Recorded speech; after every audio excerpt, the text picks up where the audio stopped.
Nagpaabot ng kanilang pagbati sa mga manggagawang Pilipino sina Pangulong Bongbong Marcos at Vice President Sara Duterte ngayong pong ginugunita ang Labor Day. Sa kanyang mensahe, binigyang pugay ng Pangulo ang mga manggagawang Pilipino na nagtataguyod daw sa ating Republika. Higit pa raw sa paggunita ang araw na ito, kundi pagpapatibay ng pangako ng administrasyon at pribadong sektor sa pagbuo ng bansang pinahahalagahan ang sipag at oportunidad.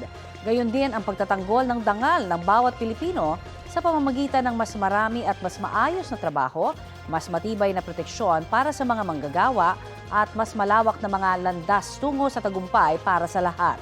Tinawag naman ng bise na tunay na lakas ng ekonomiya ang mga manggagawang Pilipino. Anya, patuloy na umuusad ang ating bansa sa kabila ng mga hamon dahil sa kanilang sipag, tiyaga at dedikasyon.